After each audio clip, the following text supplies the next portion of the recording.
ക്രിസ്തുവിലുള്ള പ്രിയപ്പെട്ട സഹോദരി സഹോദരന്മാരെ, കത്തോലിക്ക സഭ നവംബർ 1 സകല വിശുദ്ധരുടെ തിരുനാൾ ആഘോഷിക്കുന്നു.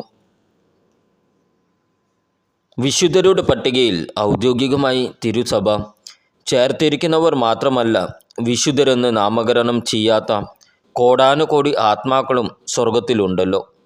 അവരെല്ലാം ഉൾപ്പെടുന്ന വിജയസഭയുടെ തിരുനാളാണ് ഇന്ന് ആഘോഷിക്കുന്നത്. അവരുടെ കൂട്ടത്തിൽ വീട്ടുകാരും നാട്ടുകാരും മിത്രങ്ങളുമൊക്കെ അനുസ്മരിക്കപ്പെടുന്നു എന്നത് സന്തോഷകരമായ കാര്യമല്ലേ? സകല വിശുദ്ധരുടെയും തിരുനാൾ സകലരെയും വിശുദ്ധരാകാൻ ക്ഷണിക്കുന്നു. വിശുദ്ധ യോഹന്നാൻ എഴുതിയ 1 ലേഖനം 3 അധ്യായം 1 മുതൽ 3 വരെയുള്ള വാക്യങ്ങൾ. കണ്ടാലും എത്ര വലിയ സ്നേഹമാണ് പിതാവ് നമ്മോട് കാണിച്ചത്. ദൈവമക്കളെന്ന് നാം വിളിക്കപ്പെടുന്നു. നാം അങ്ങനെയാണ് താനും. ലോകം നമ്മെ അറിയുന്നില്ല, കാരണം അത് അവിടത്തെ അറിഞ്ഞിട്ടില്ല. പ്രിയപ്പെട്ടവരെ, നാം ഇപ്പോൾ ദൈവത്തിൻ്റെ മക്കളാണ്. നാം എന്തായി തീരുമെന്ന് ഇതുവരെയും വെളിപ്പെട്ടിട്ടില്ല. എങ്കിലും ഒരു കാര്യം നാം അറിയുന്നു: അവിടുന്ന് പ്രത്യക്ഷനാകുമ്പോൾ നാം അവിടത്തെ പോലെ ആകും. അവിടുന്ന് ആയിരിക്കുന്നത് പോലെ നാം അവിടത്തെ കാണുകയും ചെയ്യും. ഈ പ്രത്യാശയുള്ളവൻ അവിടുന്ന് പരിശുദ്ധനായിരിക്കുന്നത് പോലെ തന്നെ വിശുദ്ധനാക്കുന്നു. നമ്മുടെ കർത്താവായ ഈശോ മിശിഹായ്ക്ക് സ്തുതി. ഇന്നത്തെ ദൈവവചനം വിശുദ്ധ മത്തായി എഴുതിയ സുവിശേഷം 5 അധ്യായം 1 മുതൽ 12 വരെയുള്ള വാക്യങ്ങൾ.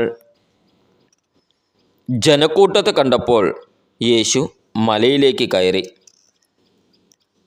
അവൻ ഇരുന്നപ്പോൾ ശിഷ്യന്മാർ അടുത്തെത്തി. യേശു അവരെ പഠിപ്പിക്കുവാൻ തുടങ്ങി. ആത്മാവിൽ ദരിദ്രരായവർ ഭാഗ്യവാന്മാർ, സ്വർഗരാജ്യം അവരുടേതാണ്. വിലപിക്കുന്നവർ ഭാഗ്യവാന്മാർ, അവർ ആശ്വസിക്കപ്പെടും. ശാന്തശീലർ ഭാഗ്യവാന്മാർ, അവർ ഭൂമി അവകാശമാക്കും. നീതിക്ക് വേണ്ടി വിശക്കുകയും ദാഹിക്കുകയും ചെയ്യുന്നവർ ഭാഗ്യവാന്മാർ, അവർക്ക് സംതൃപ്തി ലഭിക്കും. കരുണയുള്ളവർ ഭാഗ്യവാന്മാർ, അവർക്ക് കരുണ ലഭിക്കും. ഹൃദയശുദ്ധിയുള്ളവർ ഭാഗ്യവാന്മാർ, അവർ ദൈവത്തെ കാണും. സമാധാനം സ്ഥാപിക്കുന്നവർ ഭാഗ്യവാന്മാർ, അവർ ദൈവപുത്രന്മാരെന്ന് വിളിക്കപ്പെടും.